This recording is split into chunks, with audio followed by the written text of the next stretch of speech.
I'm standing here along the riverbank near Redwood Avenue. But long before there was ever a street or a bridge here, there was a house. It was a Red River frame-style home built by William Alfred Inkster, born in 1836 to businessman John Inkster from the Orkney Islands and Mary Sinclair, who was Métis.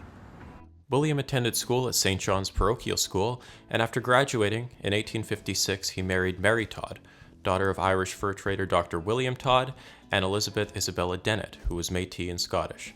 Soon after, William Inkster began his career as a schoolmaster at St. John's School. It was then in 1857 that Inkster ordered in the materials to build his home, which were brought in from all over, including St. Norbert, St. Peter's north of Selkirk, St. Paul, Minnesota, and England. The building was completed later that year, which was considered remarkable for that time period, and the roof was painted a distinct red color unlike any other home in the settlement. It said Indigenous people at the time referred to the house as Redwood, and the name was immortalized. Inkster and his wife had 7 kids: Mary Isabella, John Hector, Harriet Louisa, Ellen Isabella, Florence, Agnes, and Alfred. Only 5 years later, in 1862, Inkster resigned from his position at the school and took on his father's business, later taking in Alfred Boyd as a partner. Inkster passed away in 1869 at only 33 years old. The family moved out of the Redwood home, but his wife and later his daughter Mary Isabella continued running the business for a period of time after his death. In the early 1870s, Lawrence Herchmer bought the property from the Inksters, including the Little Redwood House, and established a brewery on the large lot just northwest of it here called Herchmer and Batkin.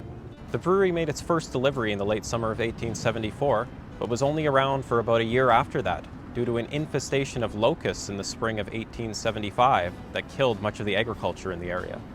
At the same time, Englishman Edward Lancaster Drury moved to Winnipeg from Pembina, North Dakota. He quickly purchased the Little Redwood home and the entire piece of land that it and the business was on from Herchmer, while Herchmer was appointed Commissioner of the Northwest Mounted Police by Sir John A. Macdonald. Drury's son Charles was born soon after in the Little Red Roofed home. Within only a few years, Drury quickly built his empire, Redwood Brewery, named after the home. In the 1880s, with the growing success of his business and his growing family, Drury had a large 22-room mansion built here, closer to Main Street, where this church now stands. It was one of the first in the city with electric lighting, and one of the first with a telephone. The home was in the Queen Anne Revival style, and featured a Romeo and Juliet balcony, iron cresting, finials, bargeboard trim, 3-story bay windows, 6 chimneys, and was appropriately called the Redwood House. In 1882, the city struck a deal with Drury to construct a new roadway adjacent to his property, and it too was named after the house, Redwood Avenue. Between 1883 and 1884, Drury served on city council and was credited for the idea of adding the first street lighting and block pavement in the city. In 1886, Drury won the provincial election for the constituency of North Winnipeg and served as a Conservative member of legislature until 1889. He was elected to be the first chairman of the Public Parks Board in 1894 and played a part in creating and naming many of the city's parks, including St. John's Park. The Inksters briefly moved here to Wardlaw Avenue in Fort Rouge in the early 1900s, and in 1909, Mary Todd and her daughters moved to Salmon Arm, BC. There they purchased the 78-acre Solomon Garbett property, south of Mount Ida, and it was there they had a home built and called it Redwood Ranch. John Heath joined his mother and sisters around a year later and purchased his own 160-acre property from Josiah Savage.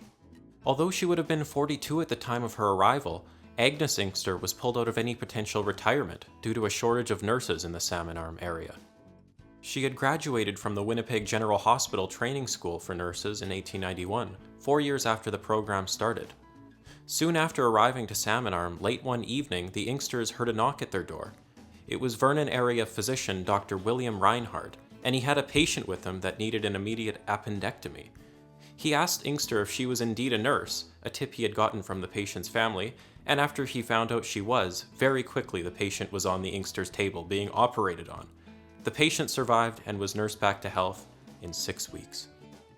Inkster went on to play a large role in the opening of the first hospital in Salmon Arm, and was also key in the area's response to the Spanish flu pandemic.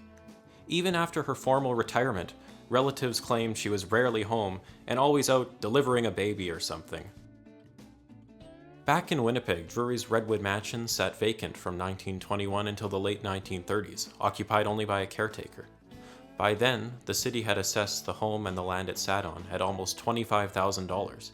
In the early 1940s, the home was converted into a nursing home, and around a decade later, it was demolished for the basement and cornerstone of what would later become the Holy Trinity Ukrainian Orthodox Church, completed in 1962. As for the brewery, it continued to operate under several banners, including Western Canada Breweries, Carling Brewery, and Carling O'Keefe, before being acquired by Molson and permanently closing in 1997. The majority of the remaining buildings on the lot were demolished in 1999. The Redwood Ranch and Salmon Arm reportedly burned down in the 1970s, and as for the little redwood house that used to sit along the riverbank here, it was reportedly demolished by the early 1940s. My name is Kenneth Ingram with the Seven Oaks Historical Society. Thank you.